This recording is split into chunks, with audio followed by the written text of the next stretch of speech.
"Excuse me, are you familiar with telephone scam?" asked the bank employee, his face stern. It seems he is concerned about fraud, probably because I, an elderly person, want to withdraw a large sum of money. His sense of justice is appreciated, but it has left me a bit troubled. No matter how much I insist that it's not fraud and I need the money for work, he simply won't listen. Finally, he even says, "I'm terribly sorry, but as per the manager's decision, from today onwards, we cannot serve elderly customers." He has made up his mind that elderly people are susceptible to scams. All this while, my wife silently observed his behavior. Her patience finally wore thin, and she began to laugh mischievously. "Hey, you there, could you contact the manager for me? My name is James, and I'm 66 years old. I retired a few years ago and now live in New York City with my wife, Sarah. Since retiring, I've been enjoying my second life. Some days I volunteer to ensure the safety of elementary school children, and other days I help at events in town. I'm also registered with a seniors employment agency and take on simple tasks when I have time. It's been a fulfilling life every day. Well, I'm off then. Take care." My wife, clad in her light pink jacket, headed out. She is still a career woman, working hard every day. She seems busy every day, but despite that, she appears content with her fulfilling life. Our conversations often reveal how much she enjoys her work. Lately, listening to her work stories during dinner or on weekends has become one of my joys. I handle the household chores since she's busy with her job. Cooking, laundry, cleaning tasks I rarely did while working, leading to initial failures, but I've grown accustomed to them now. At first, I truly appreciated the hard work of housewives. By the way, we have a son and a daughter, both of whom have their own families now. Thankfully, they've blessed us with grandchildren, and I've proudly become a grandfather. They live a bit away but often visit us with their children, much to my delight. Having ample time with my adorable grandchildren, who run up to me shouting "Grandpa," is truly healing. Recently, I've found a new hobby. With free time on my hands, I've started a small garden in our backyard. Tending to a home garden like this, you'd be surprised at how many different types of vegetables you can harvest. This sense of accomplishment from harvesting what you've grown yourself is more satisfying than one could imagine. But there's one problem. We often harvest more than we can eat, just the two of us. For now, I'm thinking of making dried vegetables this week. Hopefully, it will turn out well. So, that's how we, having both time and financial freedom, live happily, pursuing our interests. Then, one day, we had an errand at the bank and decided to go together. The nearest branch, just a 10-minute walk from our house, seemed like a nice walk for both of us. However, a few minutes into our walk, we noticed the bank looked somewhat dim. As we got closer, we saw that it was closed with shutters down. It seems they are undergoing renovations. Unfortunately, this meant the bank was closed for the day. "Oh, it's closed," Sarah said, looking up at the notice. "It seems so, but we need to go today. Guess we have no choice but to head to the next town." "That's true, let's do that. How about we dine out too? It's nice to have such days once in a while." Just the two of us, we decided to eat out and visit a bank branch we don't usually go to. The other bank branch we arrived at was extremely crowded, possibly because the nearby branch was closed. All the employees at the counter seemed very busy. "Wow, it's really busy here. Jer, let's get a ticket from the machine." We approached the ticket machine where a young, seemingly new bank employee was standing. "Excuse me." As we approached the ticket machine, a young bank employee, Ryan, asked, "Excuse me, how can I assist you today?" His name tag read Ryan. "I'm here to withdraw some money." "Understood. For withdrawals, you can use the ATM over there, Ryan politely suggested. However, the amount I needed to withdraw exceeded the ATM limit.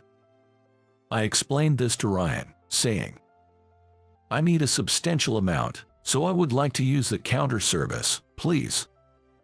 Upon hearing this, Ryan's expression changed. Sir, are you sure you need all that money today? I apologize for asking, but are you aware of telephone scam? Ryan asked, looking concerned. He must be worried about me. As a bank employee, his sense of justice must have prompted him to ask. Grateful for his concern, I assured him, it's for work, so it's not fraud. But Ryan wasn't convinced. Perhaps you should reconsider. Are you sure there's no mistake? Eventually, he even said, I find it hard to believe that an elderly person needs such a large amount of money. He seemed utterly convinced it was a scam. Despite my explanations, he adamantly refused to process our request. However, we had our reasons too. We genuinely needed the money for legitimate purposes. Having made the extra effort to come here, we couldn't just back down. After a circular argument, Ryan sighed deeply, realizing we wouldn't give up. Then he said something unexpected. I'm terribly sorry, but as of now, the manager has decided that we cannot serve elderly customers. To our disbelief, he was arbitrarily trying to force us out. My wife and I exchanged looks of shock. Behind us, a line of other customers had formed, including some elderly people. They all looked somewhat anxious.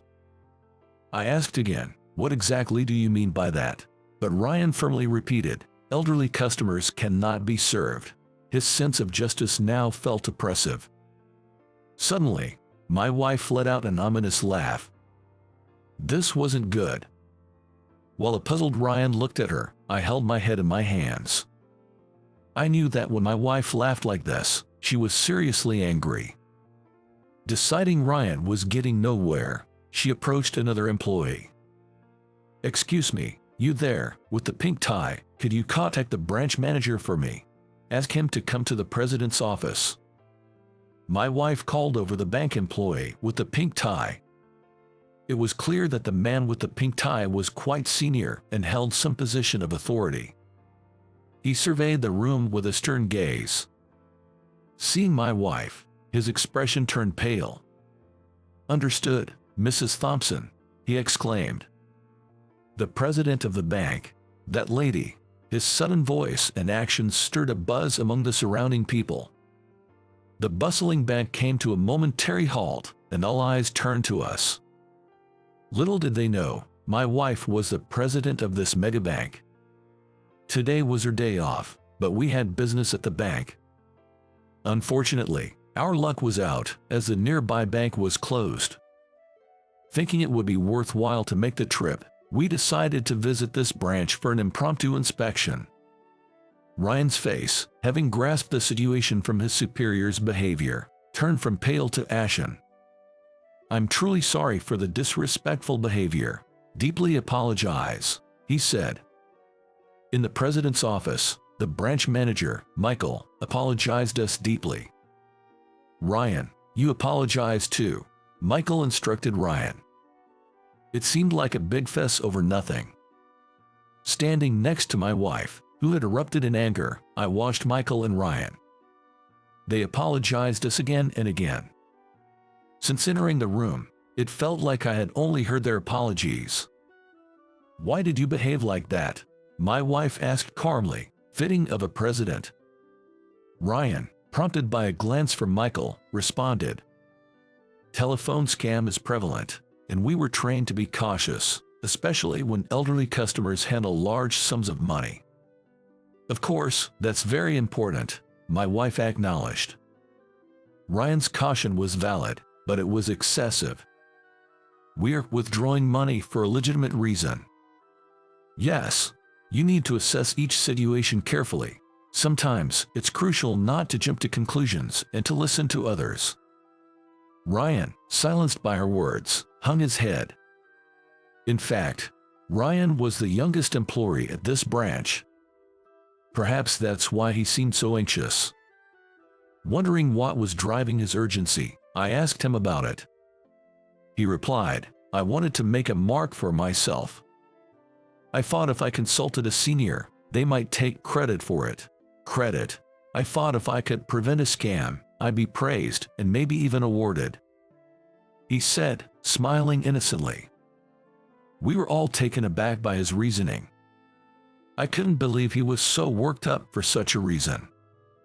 His unexpected answer deflated the tension.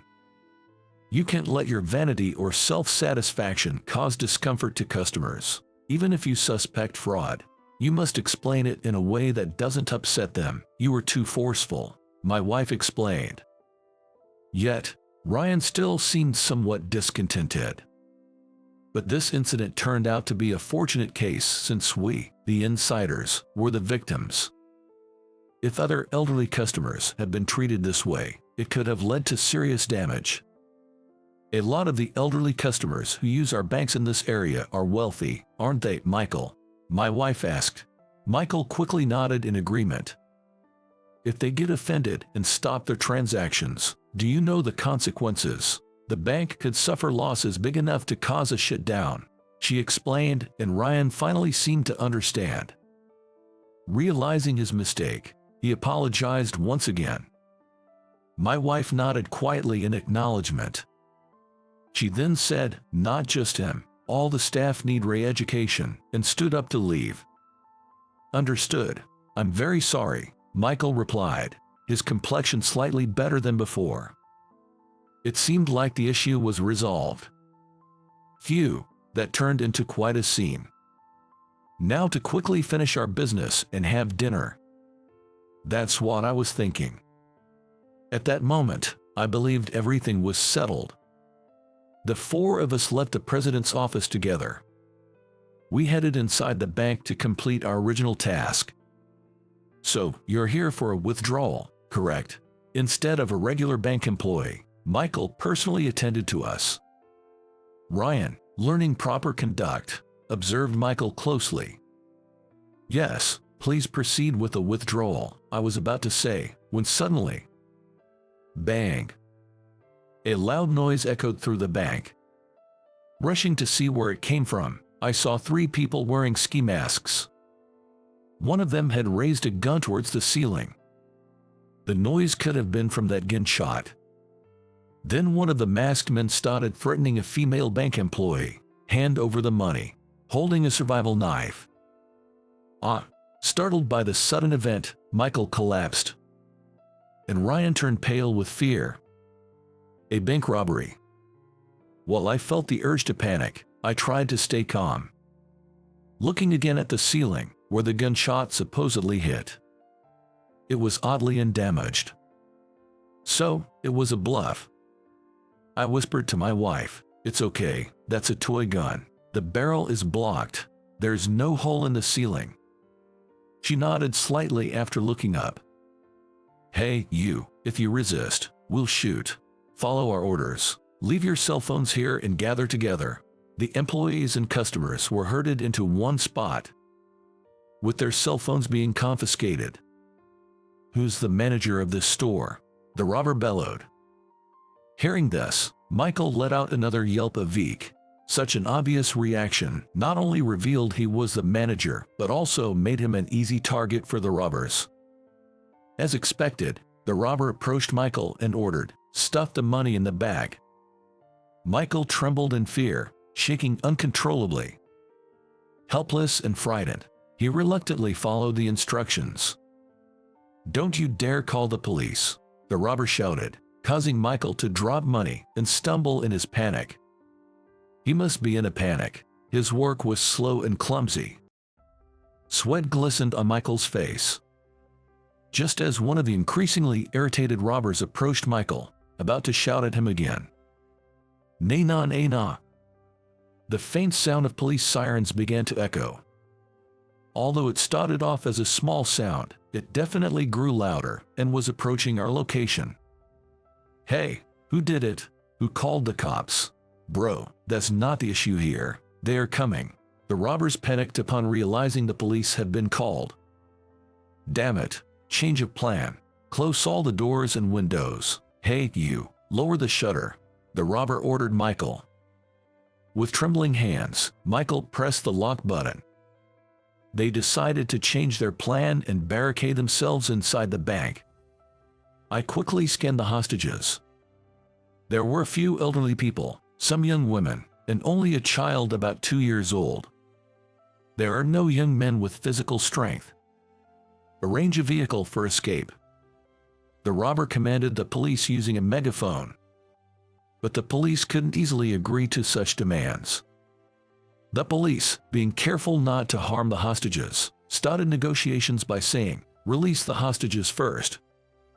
The negotiations were tough, with neither side giving in. "Mommy, I don't want to be here anymore. I want to go home." A 2-year-old child started fussing.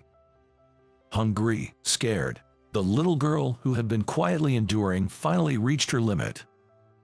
"Hey, shut that kid up," the leader yelled, approaching the mother and daughter. Then the man pointed the gun at the mother and daughter. While it was actually a toy, the terror it instilled in those unaware was considerable. The mother, completely terrified, held her child protectively and apologized. But the child was only 2 years old. Despite her mother's attempts to soothe her, the little girl eventually burst into tears. "Damn it!" The robber glared fiercely at the mother and daughter. "I'm sorry." As the mother spoke, an elderly woman approached the child. She spoke to the little girl in a gentle voice, making eye contact. There, it's okay." She then took a pair of gloves out of her apron pocket. The child stopped crying momentarily as she was spoken to. The elderly woman quickly turned the gloves into a puppet, capturing the child's interest. "Hello, what's your name? How old are you? You're so cute." The puppet talked as the woman moved her fingers. The girl, fascinated, stopped crying. The woman continued to speak to her gently. Soon, the girl began smiling and touching the glove puppet. The woman handed her the gloves, which she played with, pulling and inserting her fingers. Her mood greatly improved, no longer crying but quite happy. Seeing this, the woman said to the mother, "I used to be a daycare worker. I love children. She's adorable." The mother nodded in relief. Then, another elderly woman began to comfort the mother. "You're pregnant, aren't you? Are you okay?" she asked. The mother nodded slightly. I was curious how she knew. The mother's belly wasn't visibly swollen, and at first glance, she didn't look pregnant. But she was rubbing her stomach unintentionally.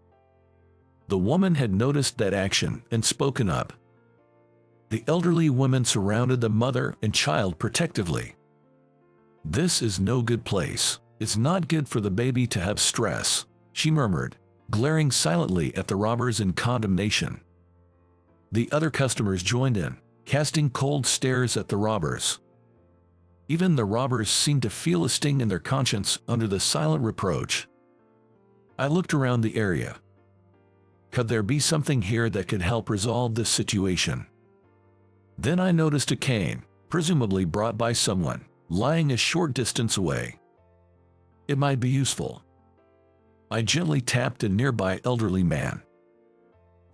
I discreetly pointed at the cane, making sure not to alert the perpetrator, towards the elderly man who turned to us and slightly tilted his head. Upon seeing that, the man turned towards us and nodded slightly. Then, he nudged another elderly man in the same manner. Having grasped the situation, he too turned towards us, grinning and nodding. At that moment, my wife Sarah suddenly stood up. "What do you want, old woman?" Startled by my wife's sudden action, the leader of the robbers yelled out. Unfazed by this, my wife stepped forward towards the robbers.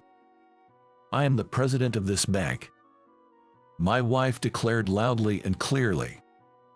With a resolute stride, she handed her business card to the robber. "Isn't one hostage enough? Just me alone," my wife asserted. "Don't be ridiculous." "Shut up," the robber retorted loudly, refusing to give in. But my wife continued undeterred. "Please release the others. There is a small child and a pregnant woman here. Some people are in poor health. If we get hurt or worse, it will only add to your crimes," she reasoned. The robbers were at a loss for words, confronted with my wife's valid argument. "Boss, what do we do now?" The henchmen looked to their leader for guidance, who seemed quite shaken. He appeared to be pondering the best course of action. "Maybe we can keep this old woman as a hostage, but what if the cops come in while we're letting others go? It'll make our crimes worse." The robbers voiced their individual concerns. Amidst their chaos, the hostages remained silent, observing. But it was the leader who broke the disorder. "Quiet," he barked at his underlings.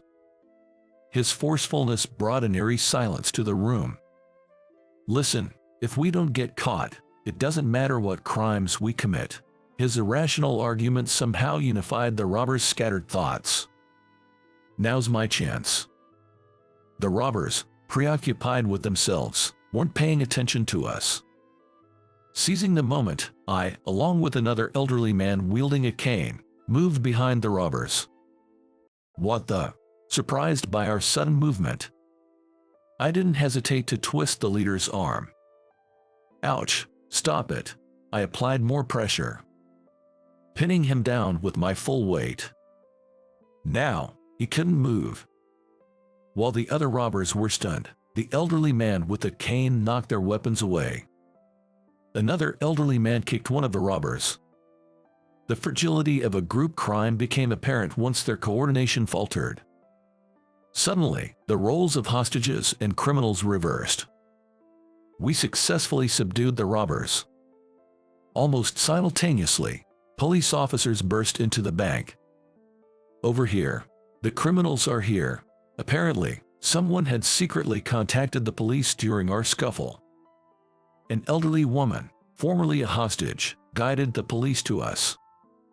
As the police arrived, I released the robber and handed them over to the officers. Relieved that all the robbers was arrested without our injuries, I let out a sigh. That's when I locked eyes with the commanding officer. He quickly approached me. "James, well done. We appreciate your help." He thanked me. Recognizing his familiar face, I couldn't help but smile. No wonder, he was Ethan, my direct subordinate. Or more accurately, former subordinate. Before retiring, I was a dedicated detective, and Ethan was one of my most trusted colleagues, always there to support me. As I was briefly explaining the incident, the bank employee Ryan hurried over. He said, "James, you're incredible. I deeply regret my behavior and have been reflecting on it." His rapid speech and bright eyes conveyed his admiration. No, it was because everyone bravely stood up to them," I responded. "Yes, that's true. Everyone was amazing. I couldn't do anything," Ryan said, seemingly downcast. Seeing this, Ethan chuckled a bit. "The people in this area are also spirited, especially the elderly. It's reassuring for us and the police," he remarked. Indeed, the locals here are very energetic. The two men who helped me subdue the robbers were masters of martial arts. Since retiring, I often saw them volunteering at crime prevention workshops and neighborhood patrols. Even in my view, they were as physically fit as young people. And my wife Sarah, she's skilled in self-defense. She was confident she could handle the situation even if the robber attacked.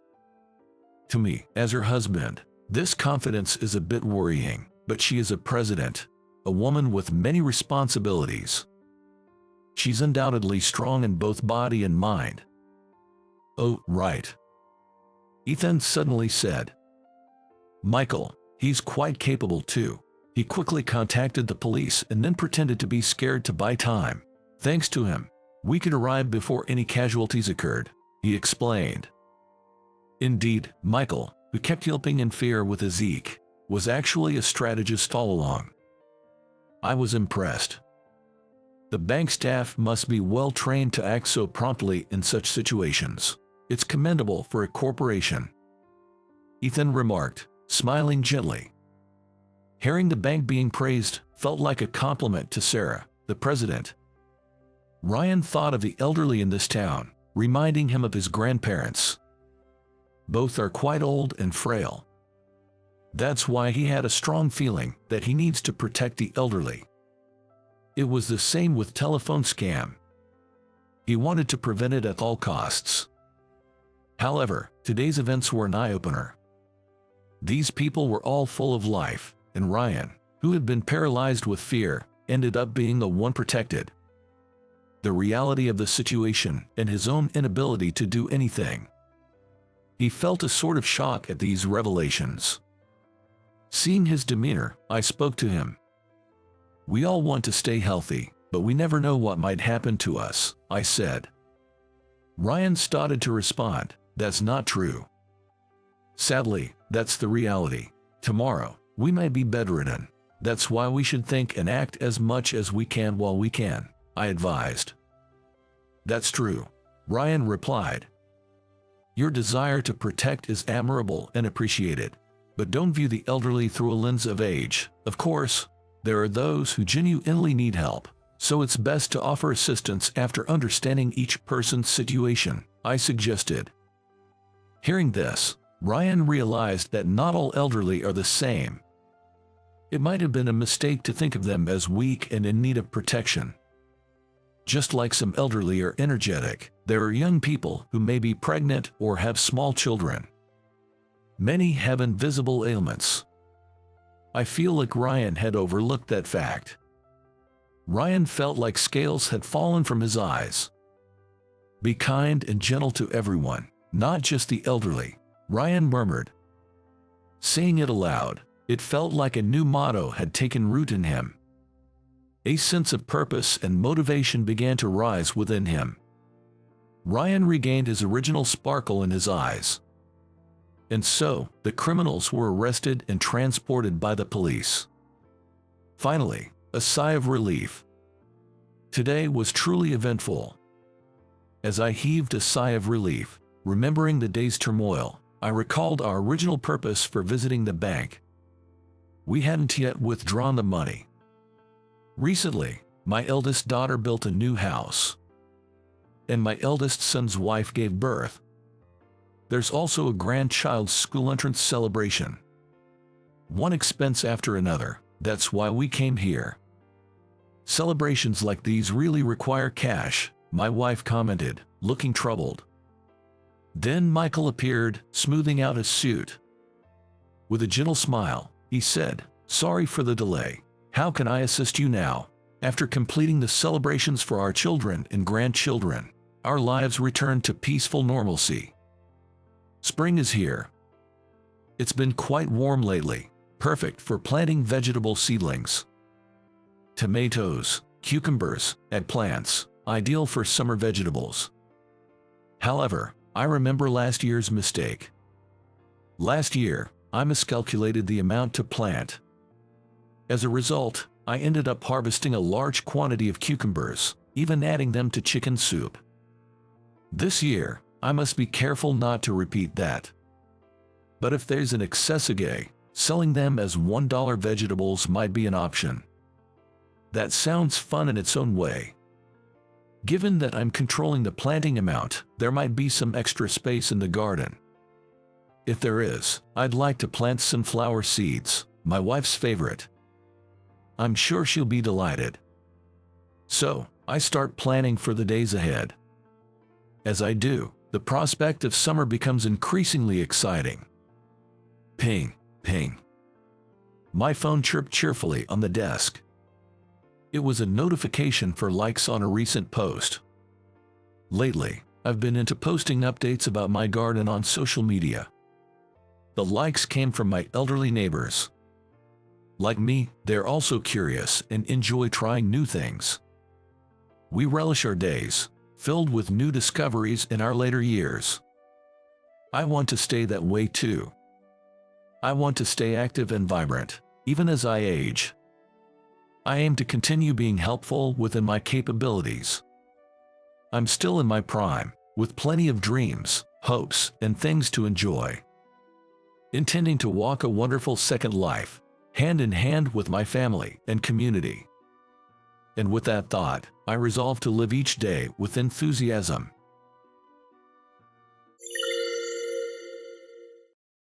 Staying with you any longer doesn't benefit our marriage. I've always been alone, raising our child by myself. Saying this, my wife took our high school daughter and left. What I was left with was the mortgage of a luxurious high-rise condo and the large furniture we bought when we first got married.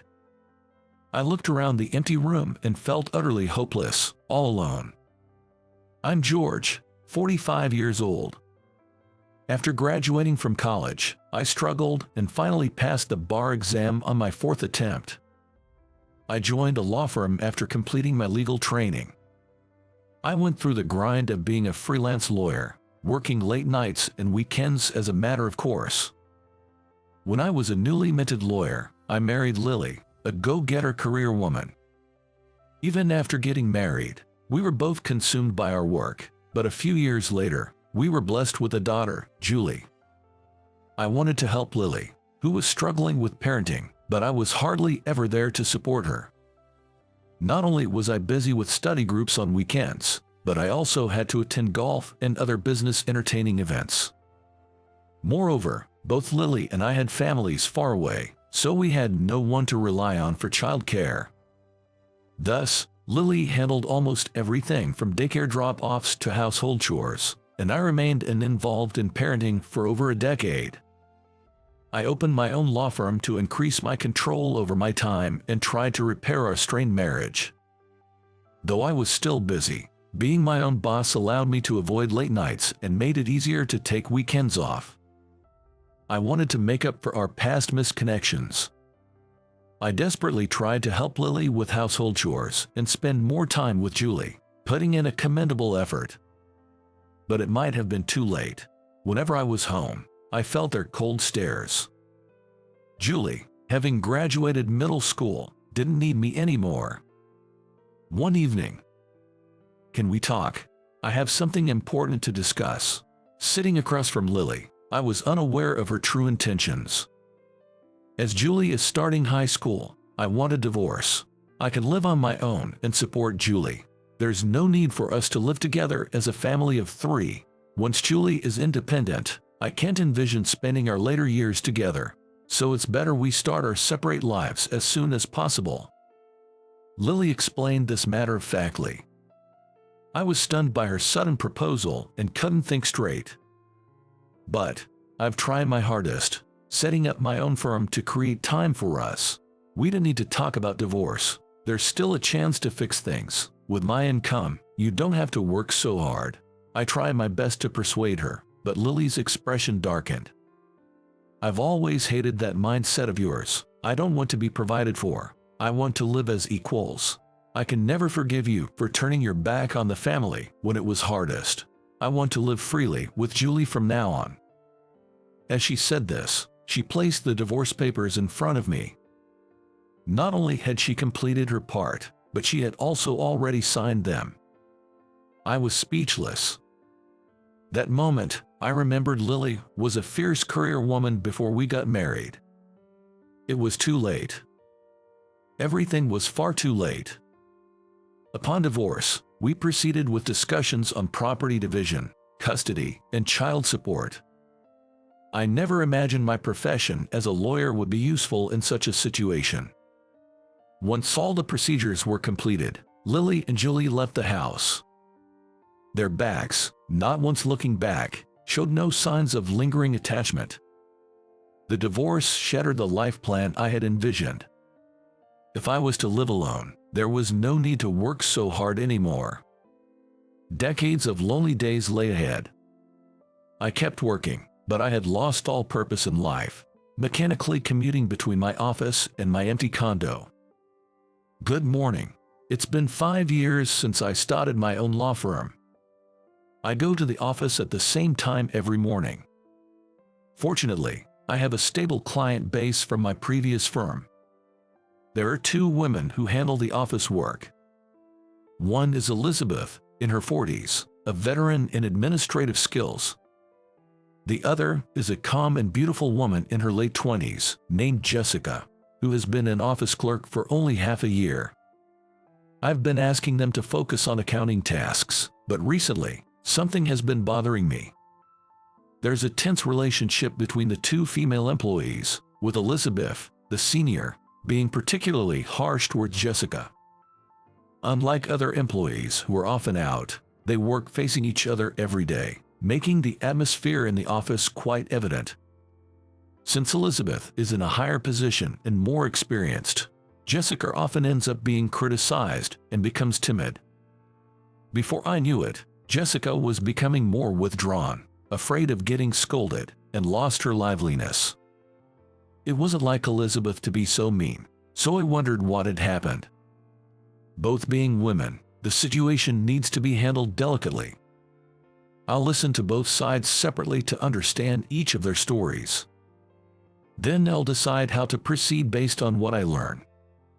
Thinking this, I asked Jessica to run an errand to the post office, then took the opportunity to talk to Elizabeth. Lately, I've noticed you two aren't communicating well. Is everything okay? Did something happen? Elizabeth started venting as if she had been waiting for this moment. George, you have to hear this. Jessica's paperwork is full of errors. She apologizes but keeps repeating the same mistakes. I don't want to be angry, but she doesn't consider my feelings. Do you know how many times I've had to correct her work? I hurriedly calmed her down, saying, "Just calm down." Apparently, she reached her limit with Jessica's continuous mistakes at work. Jessica is a calm and beautiful woman in her late 20s. She's not only good-natured but also stylish, and she's well-liked by male colleagues and clients. Sitting across from her and being constantly reminded of their different treatments, Elizabeth might not find it amusing. Though she didn't say it outright, it was clear that there were reasons beyond work that aggravated Elizabeth. I had been concerned about their relationship for some time, but had struggled to take action. If I sided with Elizabeth, Jessica might feel cornered and quit, but if I supported Jessica, Elizabeth's behavior might worsen. I thought about calming Elizabeth while teaching Jessica how not to trigger her, and considered rearranging their seats to minimize interference. That seemed like the best I could do right now. Dealing with women can be complicated and troublesome. Suggesting that we just go out for drinks and let bygones be bygones would likely be dismissed as insensitive. Worse, they both might start seeing me as an adversary. All I wanted was for them to continue working peacefully, without having to put in extra effort. I sighed, oh boy, holding my head in frustration, cursing my own immaturity for not being able to resolve this despite being a lawyer. Then one day, on my way back from a client visit, I spotted Jessica sitting alone on a park bench, looking downcast. Seeing this as an opportunity to discuss her issues with Elizabeth, I approached her gently. "Tired, huh? Taking a break? George, sorry to bother you, but I've been concerned because you've seemed down lately." When Jessica turned to face me, she awkwardly averted her eyes. "I'm sorry, She suddenly looked up, struggling to find words, and tears began to overflow from her large eyes. This was bad. As a lawyer, I'm used to dealing with tears, but this situation in a park during broad daylight was highly problematic. I quickly offered her a handkerchief and sat beside her, gently calming her down. Although I felt uncomfortable being watched by curious onlookers, I decided to patiently wait until she regained her composure. Despite the discomfort of being watched, I went to buy a cup of coffee from a nearby cafe. Holding the coffee I handed her, she cried for a while, but eventually managed to whisper a faint sorry. "Are you okay? Did something happen?" "Jessica, if you'd like, I'm here to listen. Talking about it might help you feel better." I handed the coffee for her. Jessica quietly said thank you and began to speak in bits and pieces. "Actually, I had a fiancé, and we were planning to marry next year, but he cheated on me with another woman, and she got pregnant. I had no choice but to step back, and I'm just shocked. Internally surprised, I maintained my composure and nodded, saying I see. I can't sleep alone at home. It's too unsettling. Even though I've been taking medication prescribed by a doctor, the side effects make me space out, and now I'm constantly messing up at work. I feel terrible for causing trouble at the office, even though I'm trying to be careful. Listening to her tearful confession, I finally understood her situation. But the roots of the problem to be solved run deep. Above all, she needs to recover on her own, and there's only so much I can do to help. Take your time to rest and recover. If you don't want to be alone at home, maybe consider going back to your family home for a while. Relying too much on medication isn't good either. It's important to rest both your mind and body. I genuinely tried to offer my support. Thank you, I appreciate it, but I can't go back home. The news about my broken engagement has already spread, and I'm not in a position to return, especially after sending out all the wedding invitations. She was in a situation with no easy way out.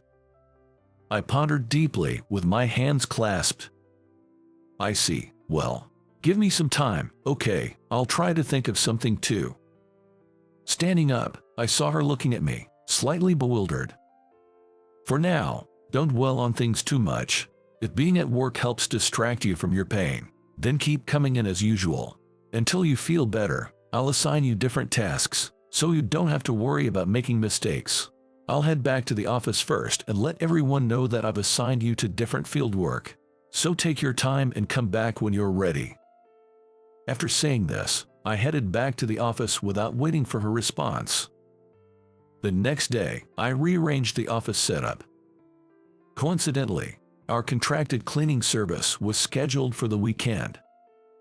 Explaining it as a redecoration in anticipation of their visit, no one questioned the change. I moved Elizabeth's seat away from Jessica and assigned Jessica different tasks.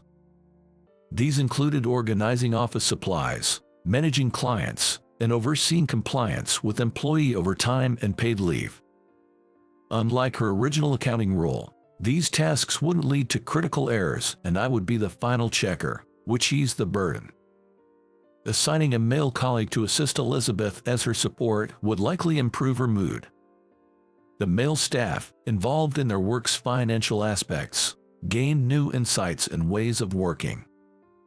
It was a general release of tension for everyone. This approach unexpectedly improved the workplace environment significantly within a month.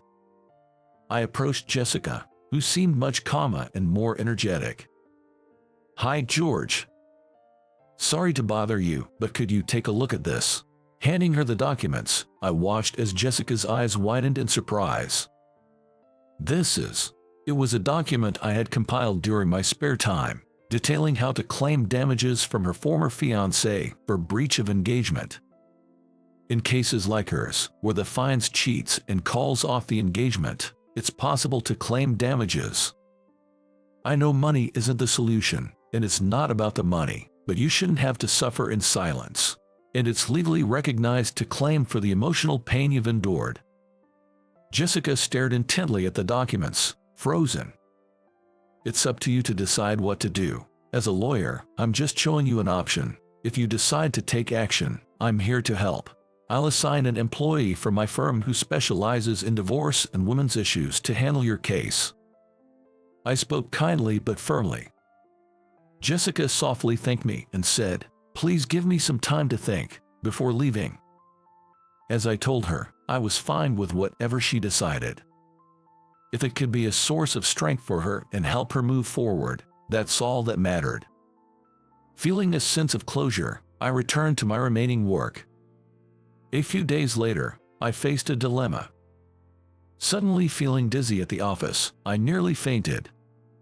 The diagnosis was anemia due to fatigue, and I had to be hospitalized for tests, forcing me to take almost a week off work. Now convalescing at home, the vast condo seemed excessive, with empty containers of fast food meals and ready meals littering the space. How many years had it been since my wife and daughter left? I had been working nonstop to forget my loneliness and maintain my lifestyle, but perhaps now the bill was coming due. Though I tried my best, The reality that my family wouldn't return hit me anew. My initial hope that they would always be able to come back ended up being nothing but wishful thinking. Living in such a luxurious place didn't make my everyday life any different from the impoverished days in my cheap college apartment. In fact, now back from the hospital, I struggled with what to eat. Maybe it's time to move out and find a more comfortable place to live. Alone in my room, where no one could hear me, I muttered to myself about how this house no longer felt like mine. Just then, who could it be? Peering at the camera monitor, I saw Jessica standing there. For a moment, I doubted my eyes, wondering if I was mistaken, but there was no doubt about it. It was Jessica. "George, good evening. I'm sorry to bother you while you were off, but I brought some urgent documents to deliver directly to you." Taken aback by this unexpected visit, I composed myself and unlocked the elevator hall. But then I realized the appalling state of my apartment. This is bad. But Jessica was already on her way up in the elevator. As I frantically began cleaning up, throwing trash into garbage bags, the doorbell rang again. "Welcome, I'm sorry you had to come all this way." Sending her away at the door with a simple "that's all," then, would be extremely rude, no matter the circumstances. Realizing too late that I was still in my pajamas, I cursed my own lack of foresight. "Are you okay?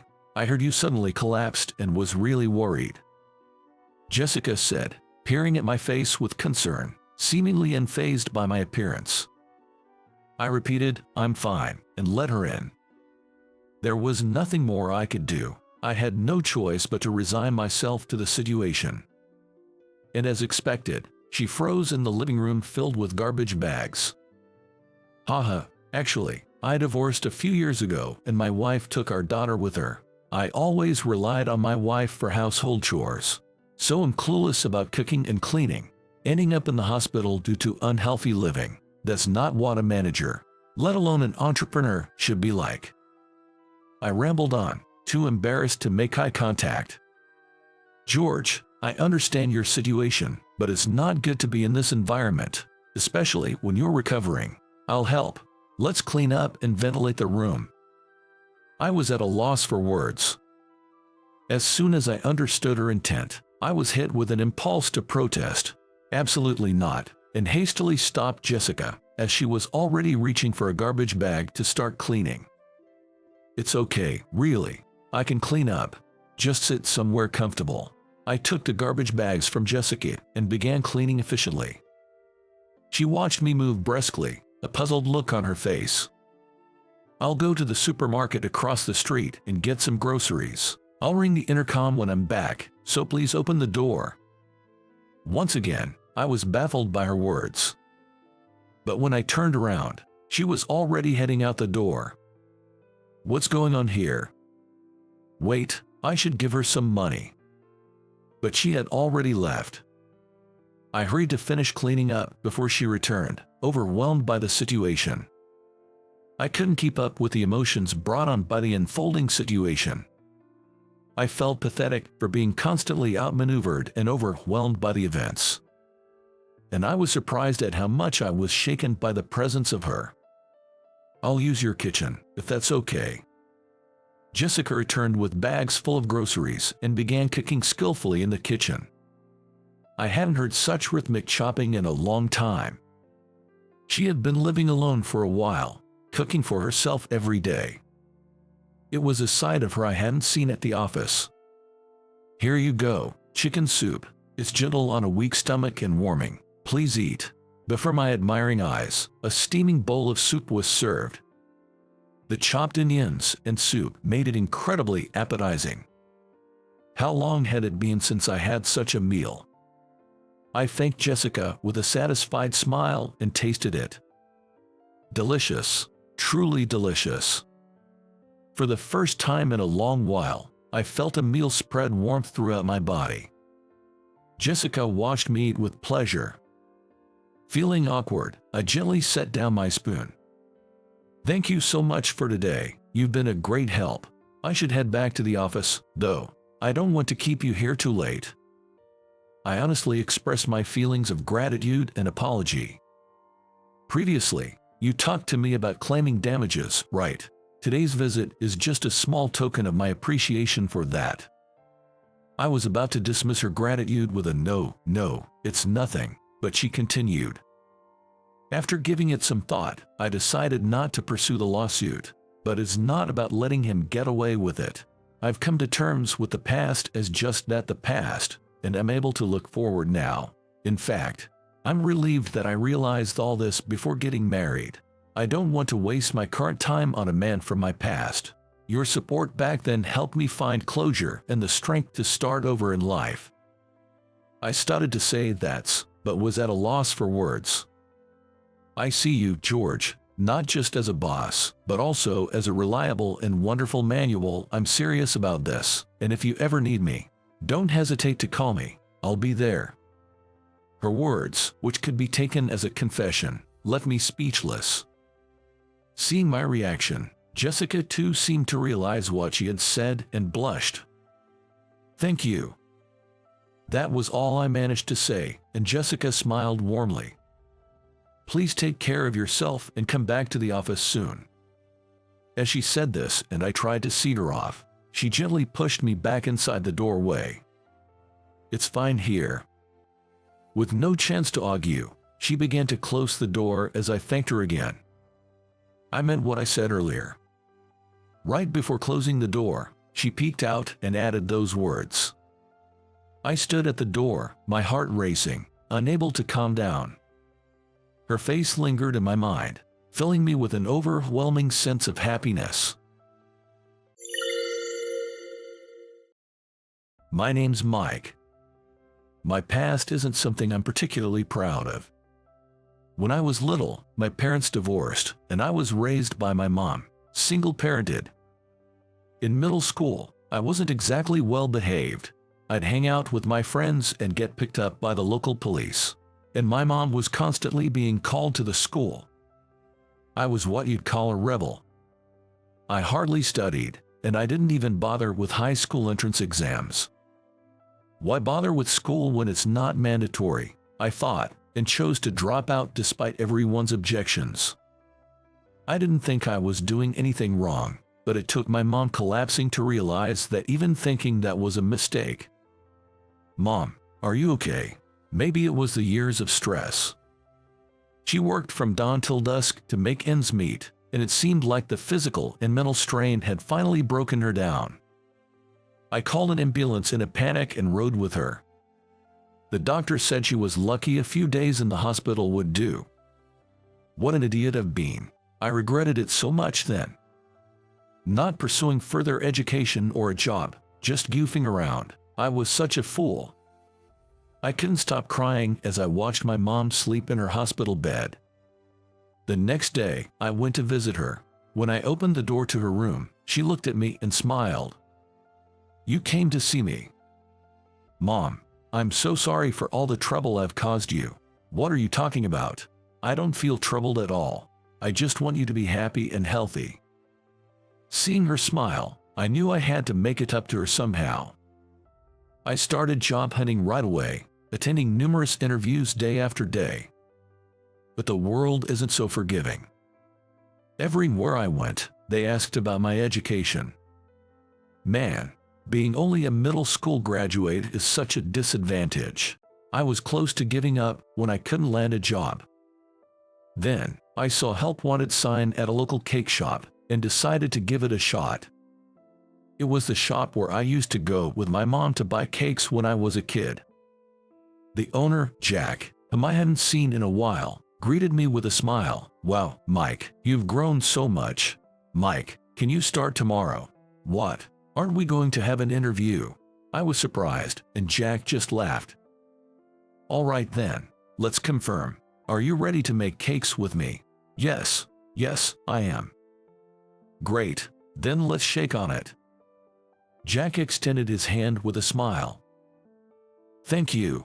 I was taken aback but firmly shook his hand. That's when I swore to myself to give it my all. Later, under Jack's guidance, I started learning how to make cakes. Carrying ingredients, whipping up loads of cream. I was initially surprised at how tough the behind-the-scenes work was. "You have a good knack for this. You'll make a fine pastry chef." Those words from Jack made me even more determined. I worked till I was exhausted every day, even practicing cake making at home. I think I studied harder than ever before in my life. Surprisingly, I liked this job.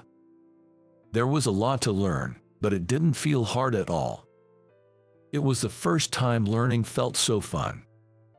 My mom, who had been discharged from the hospital, was quietly cheering me on.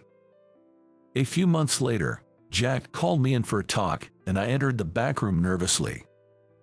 "You're a fast learner and a joy to teach. How about aiming for the next step?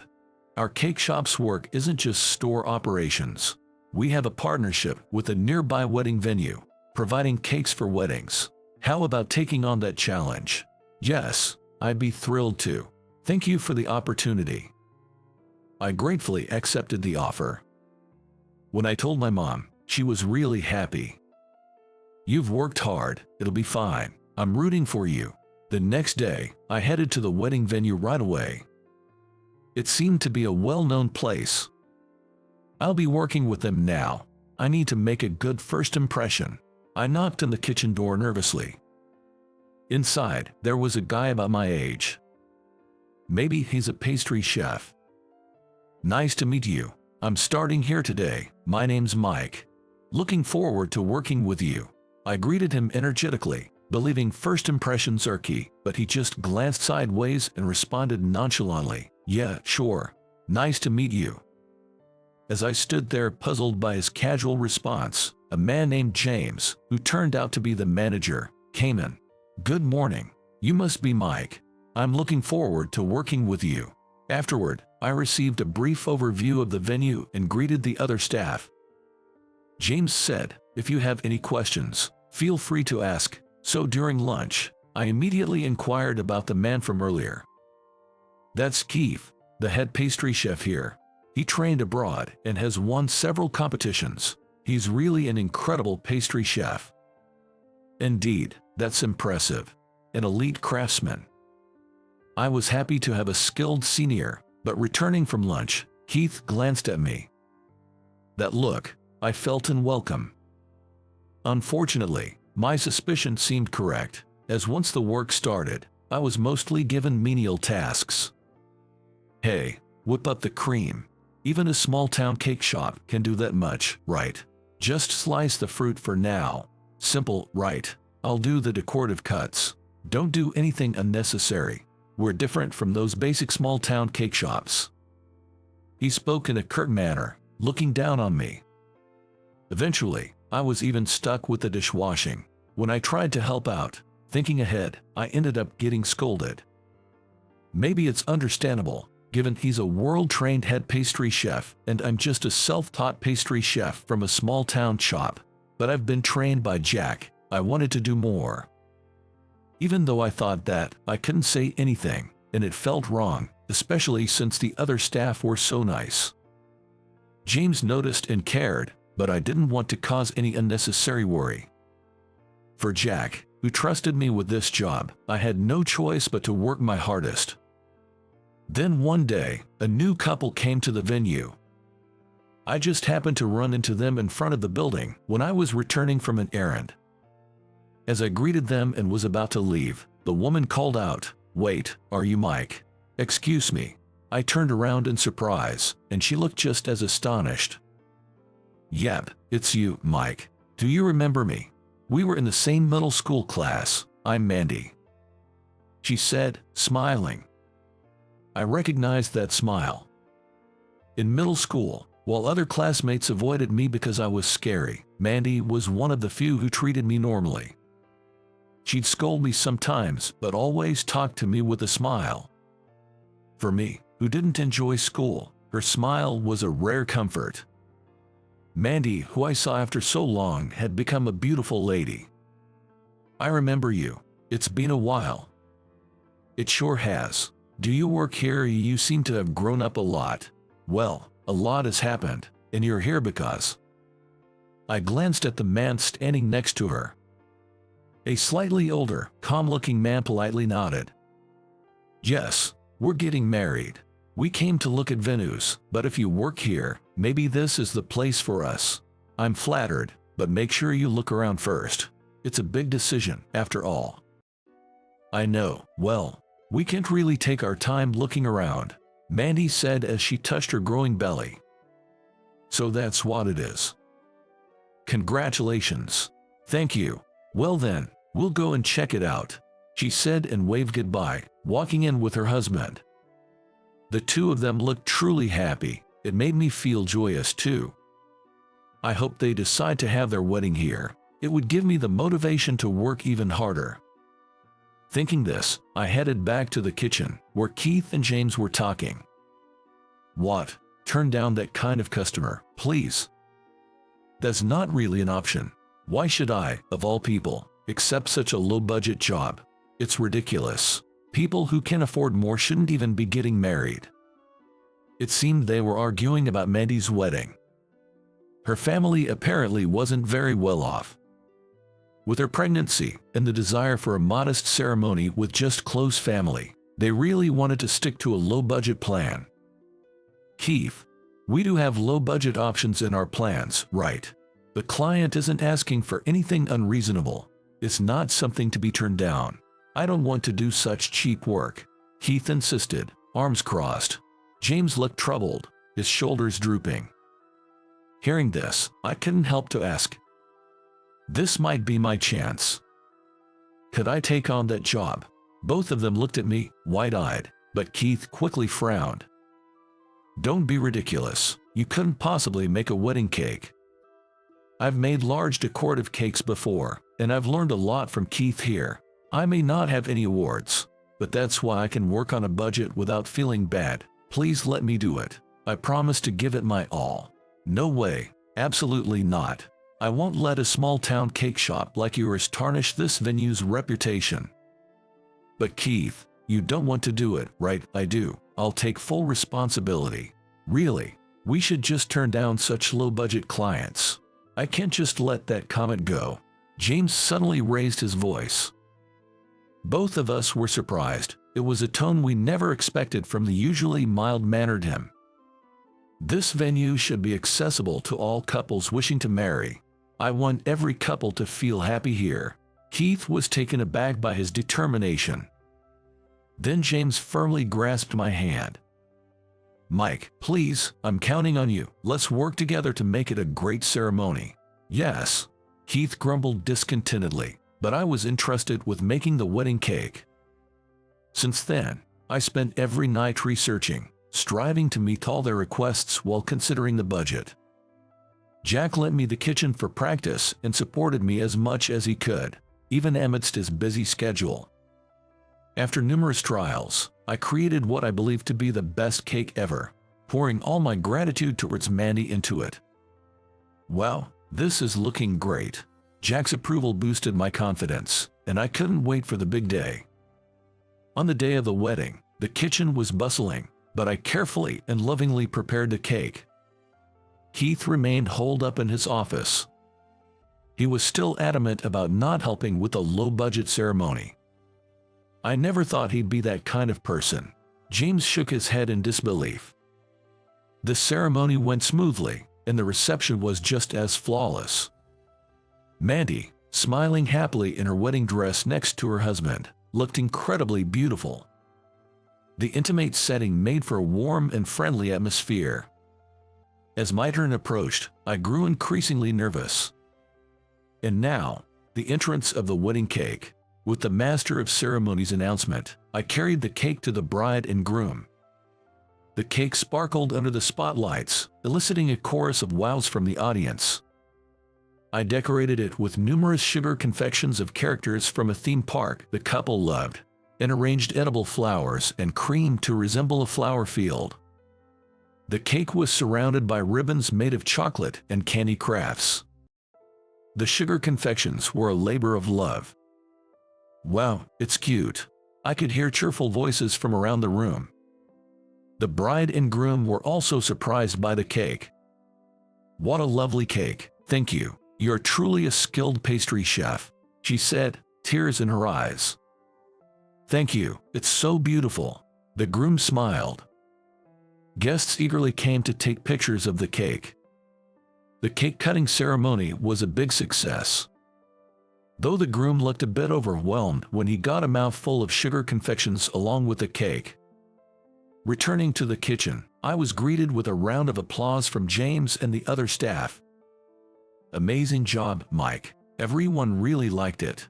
"Thank you. It's all thanks to your help, James." James and I exchanged a firm handshake, feeling an unprecedented sense of accomplishment.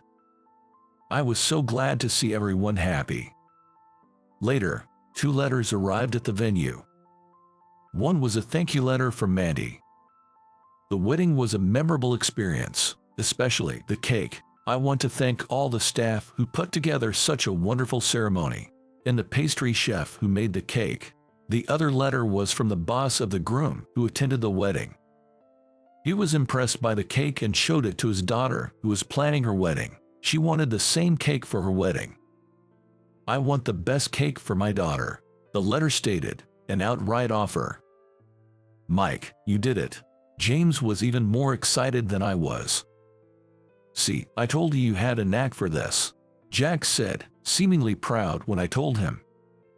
After that, word seemed to spread, and I started receiving a lot of wedding cake requests.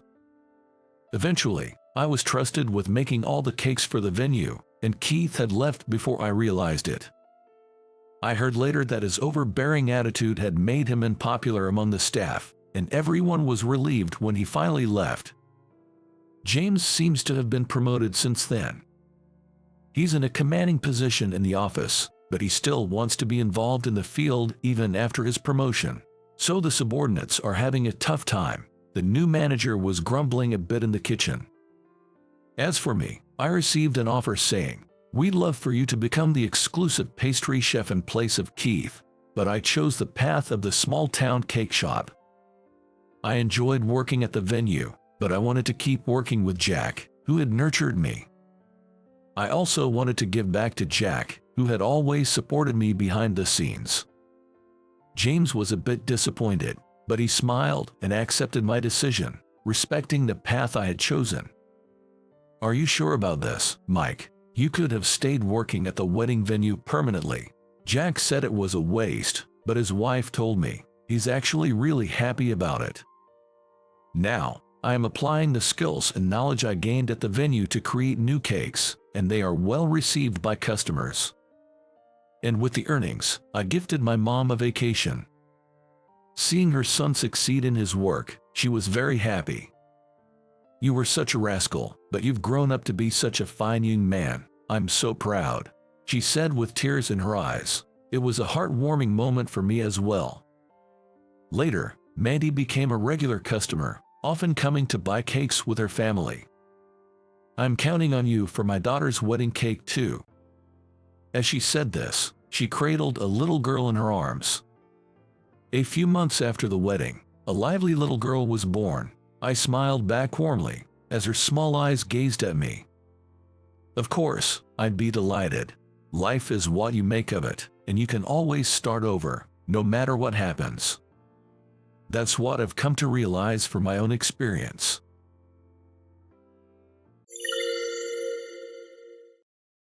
"All right, John, I'm counting on you," said the head of HR, Michael, patting my shoulder. In front of me was one of this year's new hires, a male employee who is also the son of our company's president. "My name's Alex. Nice to meet you." He glared at me with a fierce look in his eyes. "Nice to meet you. I'm the supervisor, John. If you have any questions, feel free to ask." I did my best to be pleasant and accommodating. Our company is a family-run business with a hereditary system. This means he's going to be the next president. He's been assigned to the operations planning department for training, and he's under my supervision. To be honest, he looks a bit like a tough guy, like he's straight out of a gang. But being the president's son, he must have received a good education. That's what I thought. "My name is John. I'm the supervisor of the store planning section in the operations planning department of a food company. My job mainly involves planning new restaurant openings and campaigns for our chain stores. I immediately showed Alex to his desk and started teaching him how things work. But the problem was that he was incredibly incompetent. First of all, he had no motivation and lacked focus. He couldn't read difficult words, nor could he use a computer. He was unaware of general knowledge and manners. He was unfriendly, had poor memory, and didn't listen to others. He didn't reflect on his mistakes and kept repeating the same ones. I never imagined he would be this incapable. And he's supposed to be the next president. Training him was extremely challenging. However, I couldn't scold him harshly, no matter how bad of a subordinate he was. After all, he's the president's son. If I upset him, he might complain to the president, and I could get fired. Every day, I walked on eggshells around him, and everyone in the department was careful around him. Then, something happened with Alex. He made an unbelievable mistake. I'm not even sure if it can be called a mistake, but he shared information about our company's new restaurant opening on his personal social media account. It wasn't something that could be brushed off as a careless act. As a result, a rival company in the same industry got ahead of us. Moreover, their store seemed more upscale but had lower prices.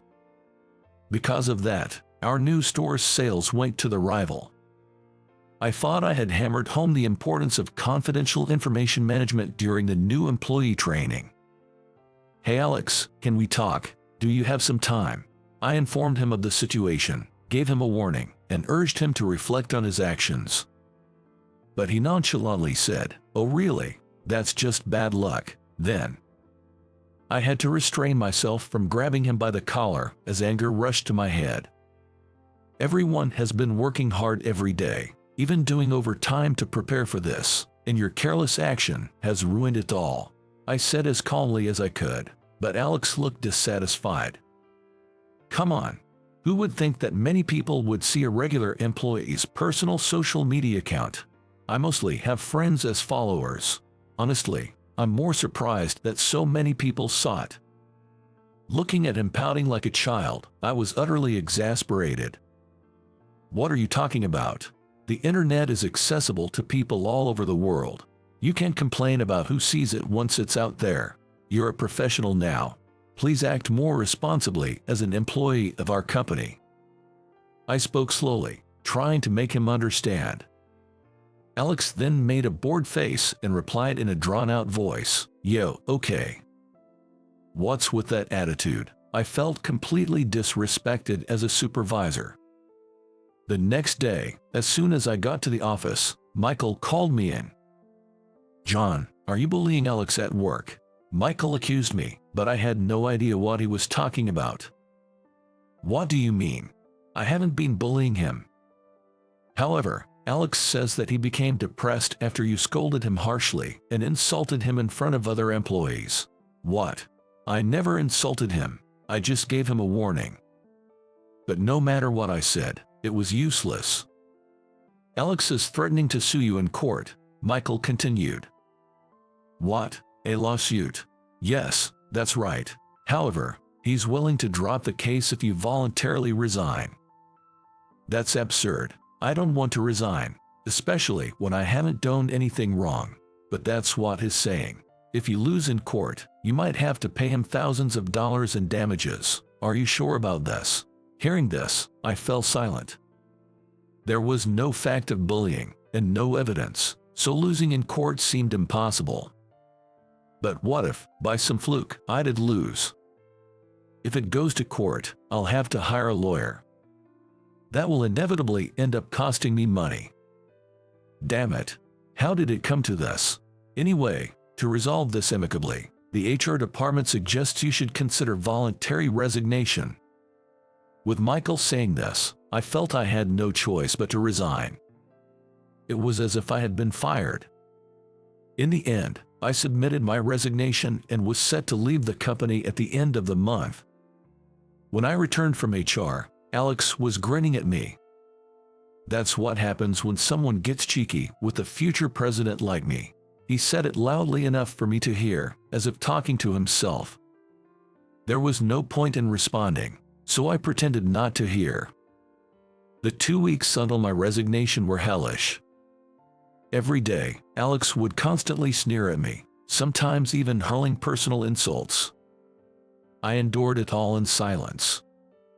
If I argued back, he might accuse me of bullying again. And knowing him, he might even write about it on social media. I decided it was best not to stir things up. As the days passed and my final day approached, "John, can I talk to you for a moment?" Catherine, my boss, approached me. Catherine is a famously beautiful woman in the company, a department head. I think she's about 32 years old, 2 years older than me. "Jess, what is it? How about we go for a drink tonight? Just the two of us. I can throw you a farewell party, but consider this a substitute. I'll pay for it," she offered. I had no plans, so I happily agreed. Though it was the first time I was going out for drinks alone with a superior from the same department, I was secretly thrilled. Catherine was quite my type. Her one-length long hair was softly curled at the ends, her eyelashes were long, and her eyes were wide and bright. She looked childlike when she laughed. I liked that about her. But I knew she had a boyfriend, so I always tried to restrain my feelings. Still, I wondered if it was okay for her to go out drinking alone with a man, even if she had a boyfriend. Wouldn't he be mad? Well, as long as nobody finds out. No, there's nothing going on. It's just a farewell party. With these thoughts swirling in my head, I finished up my work and left the office on time. When I arrived at the bar we had agreed to meet at, Catherine was already there. "John, you're early. Over here." She waved her hand to call me over. I walked to the back of the bar and sat down across from her at her table. "Catherine, sorry to keep you waiting. Tough day, huh?" "Indeed. What would you like to drink?" "I'll start with a beer, please." I ordered a beer, and we toasted together. A drink after work is just delightful. But really, Alex has been quite a handful. Catherine leaned in close to my ear, as if sharing a secret. She probably did so out of caution that someone from our company might be listening, but the closeness made my heart race. "Jess, I agree. John, you've had a rough time with him." As my direct supervisor, she knew the reason for my resignation. And since I was removed from being Alex's mentor, Catherine had been looking after him. She always talked to me about how much trouble Alex had been causing her. "That kid is shockingly incompetent at work, and he's so defiant too." I found myself nodding and agreeing with her a lot during our conversation. As we talked, the drinks flowed, and I could tell that Catherine was getting tipsy, her face turning red. "Really, that kid is such a problem. It's all because his dad spoiled him too much." I suddenly felt a sense of unease when she spoke about him as if he were her own family. "Wait, Catherine, did you just say that kid as in?" "Oh, I guess I never told you. Alex is actually my younger brother." "What?" I was shocked and asked again. "But your last names are different, aren't they?" "Yes, our parents divorced. I was taken by our mom, and Alex stayed with our dad. Dad's last name is Smith, and Mom's is Abbott." I couldn't hide my surprise at this unexpected revelation. I couldn't believe Catherine was the president's daughter. And that seemingly hopeless guy who resembled a delinquent was actually Catherine's brother. Catherine, perhaps fueled by the alcohol, continued talking more freely. She said their parents divorced when she was in high school and he was in first grade. Alex had always been a spoiled and study-hating child, defiant even towards their parents. Dad is out of his mind to think of making such a kid the next president just because he's his son, Catherine said, letting out a deep sigh. I tried to discipline him strictly, not spoiling him just because we're siblings, but he's still defiant towards me. Then, Catherine sighed deeply and added, "But you know, I can kind of understand how Alex feels." Their father, Mr. Smith, had always been solely focused on his work, neglecting his family. The children were both more attached to their mother. Then suddenly, he was separated from her. Young Alex must have felt very lonely. Mr. Smith never remarried and left household matters to a housekeeper. He was always too busy with work to attend Alex's school events like sports day or parent-teacher meetings. That's why he grew up so twisted. I can blame him entirely. Hearing her story, I felt a bit of sympathy for Alex. Of course, there are many people who grow up without a parent and still turn out fine. But Alex was different. Perhaps Alex's attitude at work is his way of getting back at Dad for not paying attention to him when he was young. Dad understands that, so he can scold Alex harshly. But it's not fair for you, John, to suffer because of it. That's just not right. So, John. Suddenly, she grabbed my hands with both of hers. Why don't we join forces and teach them both a lesson? What? And so, our strategy meeting continued until late into the night. The next day, on my supposed last day at work, Catherine and I stormed into the president's office. In her hand was a voice recorder. Recorded on it were Alex's verbal abuses towards me and Catherine. Catherine had been secretly recording since she became his mentor, planning to discuss his behavior with Mr. Smith someday. Hearing the recordings, Mr. Smith was shocked and fell silent for a while. This proves that John wasn't bullying Alex. If anything, it was John who was being bullied. Catherine and I explained to Mr. Smith about Alex's lack of motivation and his disrespectful attitude at work, detailing the actual situation in the office. We also reiterated the details of the incident involving Alex and social media, which had caused the company significant damage. Upon hearing this, Mr. Smith held his head, groaning in distress. I knew he was a troubled son, but I never imagined it was to this extent. We need to immediately cancel John's resignation, and please, Dad, you need to strictly scold Alex. He needs a father's stern love right now, Catherine urged. Her words seemed to awaken something in Mr. Smith. Maybe I don't have the right to scold him. I've always neglected our home, leaving everything up to him. Catherine, seeing the president look down dejectedly, raised her voice. Come on, what are you saying? It's because of you that Alex turned out this way. It's your responsibility to scold him. That's what's best for him. Mr. Smith then spent some time in deep thought, looking down. Eventually, he looked up and said, "All right, I'll try. Thank you, Catherine." He smiled at Catherine. Then he turned to me. "John, I'm sorry my son caused you trouble. We'll cancel your resignation. I'm counting on you to come back to work tomorrow." "Yes, Mr. Smith. Thank you." I thanked the president. The next day, Alex was transferred to a subsidiary's restaurant to work on-site. It was arranged to keep his identity as the president's son a secret there and to ensure he starts from the ground up, working hard. Mr. Smith apparently had a talk with his son the night before. He scolded him about his behavior towards me and his poor work attitude. I hope this leads Alex to reflect and change his ways. Anyway, it all turned out well. Thanks to your help, John. I really appreciate it. I hardly did anything. That's not true. Facing the president, even if he's my father, was nerve-wracking. This whole thing worked out because you were there with me, Catherine said, smiling brightly. After that, Catherine and I began talking more and often went out for drinks after work.